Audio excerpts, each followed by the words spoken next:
My name is Nancy, and there's a world out there I barely know. As a child, I glimpsed it on TV. Wild animals, breathtaking landscapes, and people speaking different languages.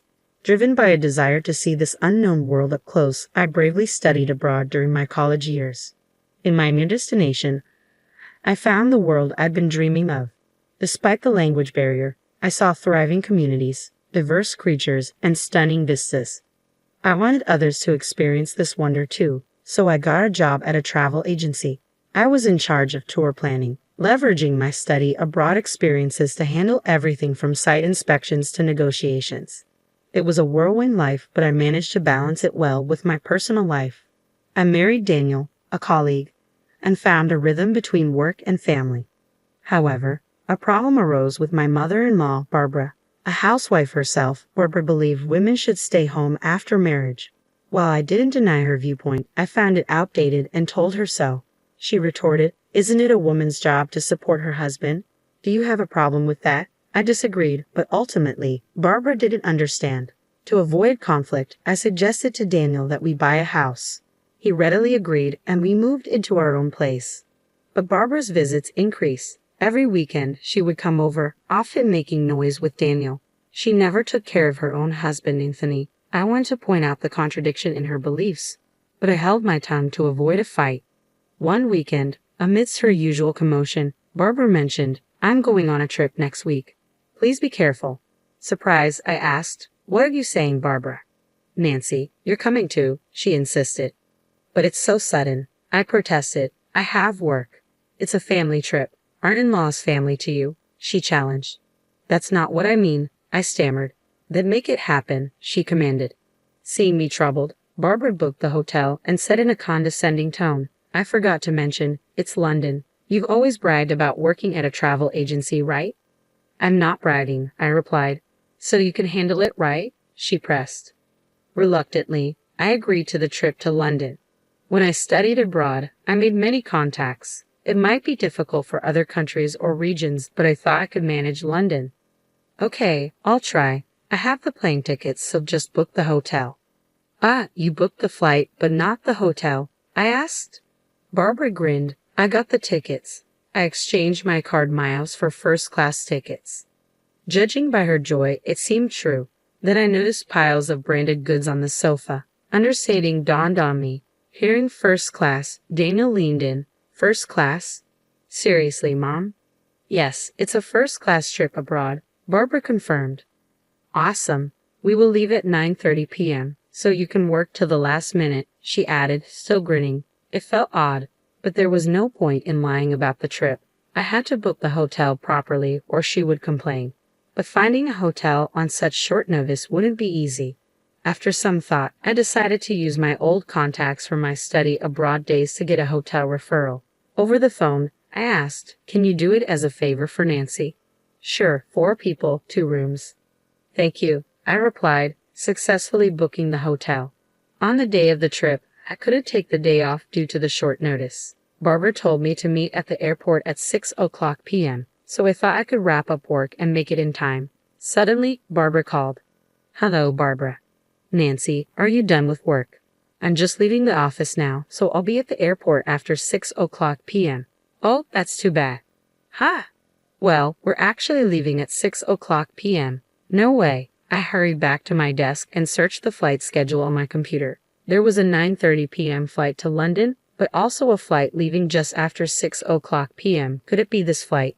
"Yes, so the family is going without you," Barbara confirmed. "If you leave me behind, what about Anthony? You're supposed to be sick." I was furious. How could she plan so thoroughly to exclude me? It was unforgivable, but showing my frustration would play into Barbara's hands. I had to hide my feelings, even if it meant putting on a brave face. I clenched my teeth and said to Barbara, "I'm the one who booked the hotel, so Daniel knows the name. You can't do anything now." I could hear Barbara laughing on the other end. Annoyed, I said, "Go without me then." "That's better. We don't need a useless wife like you." "Useless? What do you mean?" "Don't you know? You neglect housework for your job. Daniel is complaining." True, I was busy with work, but I had never slacked off on housework. Why would Daniel complain? Can I speak to him? Sure. Nancy wants to talk. Barbara's mocking voice was followed by Daniel's. Hello, what's up, Nancy? Daniel, what do you mean you're complaining about me? Just that you're always at work and neglecting me. Neglect? I prepare meals, clean, and do laundry. But you think you're doing it all yourself, right? That's not true. Shouldn't you respect me more, listen to me, do things for me? Huh? I know a wife who supports her husband is valued. It's convenient for the husband, but that's not all there is to a marriage. I never badmouth you in public. I always praise you. But when it's just the two of us, we need to speak our minds. Otherwise, our relationship will fall apart, and I'll become nothing but a servant to you. Daniel kept complaining. So you think you can act all high and mighty because you earn more? Not at all. Anyway, that annoys me, and you're leaving me behind for that. Yeah, consider it stress relief. I'll bring you a souvenir, so don't worry. That's not the point. I was furious. Daniel was clearly taking me for granted. If that's how it is, I have my own plans. Fine, enjoy the trip. Will do. Daniel sounded happy as he hung up. I was livid. I couldn't stand the self-centered Daniel and Barbara. Enjoy your trip without me, but be prepared, even if you come back crying and apologizing. I won't forgive you. I rushed out of the office with my mobile phone. Hey, it's Nancy. Are you free? I need to talk about that hotel booking. With the trip canceled, I had plenty of time to settle everything. Determined, I ran around handling various tasks. The next evening, exhausted, I got home, and the phone rang. Hello.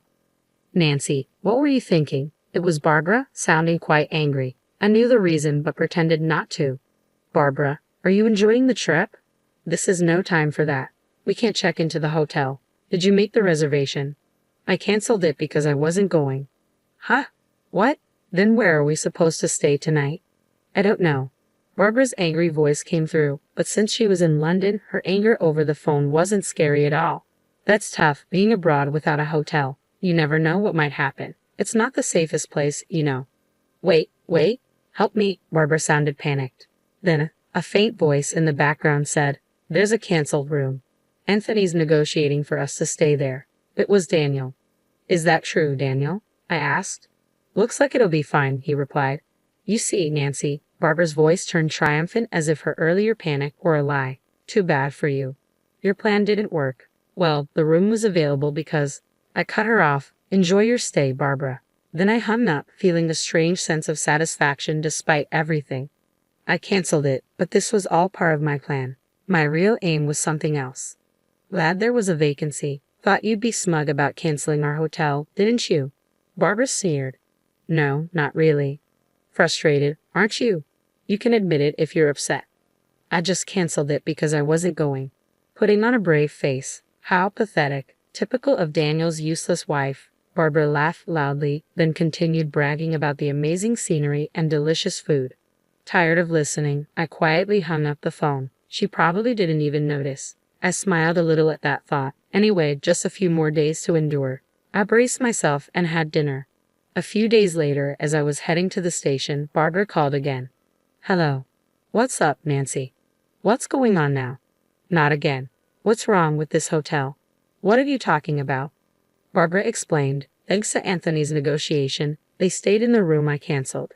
They were supposed to stay for 4 days and check out today, but there was a problem. They were billed £8,000 by the hotel. So what's the issue? It's £2,000 per night, right? That's about $2,500 per night. Ridiculous. It's for 2 rooms, right? So about $1,200 per room. You told Daniel it was $300 per room per night. Yes, I did, so it should be $600 for 2 rooms. Why is it 4 times more? I was astonished. They stayed without even checking the room rates. Well, I anticipated this. I set it up accordingly. Barbara making a fuss on the phone must have been bothering others. I let out a small chuckle, enjoying the sweet taste of my small victory. I should calm her down. Hey, Nancy, you hear me? Barbara, can you be a bit quieter? Why did you lie? She's good at accusing others without reflecting on herself. Exasperated, I began to explain to Barbara. The $300 rate was because I made the reservation. Huh? So, because it was last minute, I asked a friend who runs a hotel. A friend of yours? Yes, their hotel offers rooms for around $600 for 2 people. Then why $11,200? That's the rate for a really nice room. My friend did me a favor. A favor. There were no other vacancies, so they arranged a nicer room. So, is this the regular price? Barbara sounded flustered. When I heard from Barbara, there was no time left for the trip, so I told my friend any available room would do. The only vacancy was an expensive suite. My friend kindly gave a discount. Barbara left me behind without asking, so I immediately told my friend the situation and got the room canceled. But I couldn't just leave Barbara and the others without a hotel, so I asked to accommodate them at the regular price if they came. I knew Barbara, having heard about the hotel from Daniel, wouldn't check the price, and I was right. Come on, you should have said that. Yelling won't help. Please make sure to pay. We're not paying. Nancy, you pay. But if you don't pay, you'll be arrested. Arrested? Of course. Troubles abroad can be messy. Are you okay with that? Barbara seemed at a loss for words. As I was about to hang up, thinking I had won, Barbara shouted, "Don't mess with me. You'll regret this when I get back." That's fine, but we're strangers now, right? Huh? Why? Well, you said it was a family trip, so since I'm not there, I'm not family, right? That's different. Before she could finish, Anthony's voice came from the phone. What's all this yelling about? Be quiet, it's embarrassing. Anthony seized the opportunity to intervene. I called out to him, and he noticed and responded, "Nancy, are you okay? How's your cold?" I never had a cold in the first place. Give me that. It seemed Anthony took the phone from Barbara. His voice grew louder. Nancy, can you explain everything? I can, actually. I told him everything from the beginning. His voice gradually lowered. I see. So that's why you didn't come. I'm sorry. I wanted to go. No, Nancy, you're not fault. It's Barbara and Daniel. From afar, I heard a whimper. Barbara and Daniel seemed frightened by Anthony's anger. Realizing this, an idea came to me. Should I tell Anthony what Barbara has been doing? I thought so. Anthony, can I tell you something? What is it? Barbara comes to our house almost every weekend. When she throws away receipts at our place, there are piles of them. What receipts for brand goods? It's fine to buy a lot, but please dispose of the receipts at your place. Barbara wasn't just being noisy at our house. She was secretly buying brand goods and disposing of the receipts at our place to hide it from Anthony, thinking she wouldn't get caught this way. Of course, I'm a witness, so it's pointless. It seemed Anthony didn't know. That's interesting to hear. Also, please tell her to stop bad-mouthing you at our place. She talks about me too. Yes, she says you don't earn much. Dana too calls him a useless dad. Anything else? So, I spilled all my pent-up frustrations to Anthony. Of course, some of it wasn't directly related to Anthony, but he listened silently, and at the end, he apologized to me. I'm sorry. Now I understand. Understand what? Why Barbara didn't want to use her card to pay for the hotel. Probably because the cost was much higher than she expected, close to her credit limit. I'm sorry, that was Barbara's voice. Unforgivable, all your wasteful spending, Barbara. I want a divorce. Please don't do that. Anthony's shouting was followed by Barbara's pitiful voice. He also yelled at Daniel, "Daniel, why don't you defend your wife?" Well, that's Don't come to my house anymore. Reflect on this. Alone. Yes, sir. Daniel sounded unusually obedient. Probably, he thought being banished from his parents' house wasn't a big deal. That's when I struck the final blow. So, Daniel, looks like you're going to live alone now, huh? What do you mean? Suddenly, Daniel's voice got louder. He must have grabbed the phone. I moved my phone a bit away and told him the situation. Daniel, I want a divorce. A divorce? You're joking, right? No, I'm serious. I've already sold the house. You sold it. Why would you do that without telling me? That's our house. No, it's my house, but I was paying a mortgage too. No, you weren't. What do you mean? I was giving you part of my salary every month. That was for living expenses. A few hundred isn't enough for the mortgage. Daniel had been giving me a few hundred monthly. It helped with living expenses, but not enough for the mortgage. So I paid it alone. The house was in my name, so there was no room for complaint. This incident made me decide to divorce Daniel. I sold the house full of unpleasant memories of living with him. So, you'll be living alone?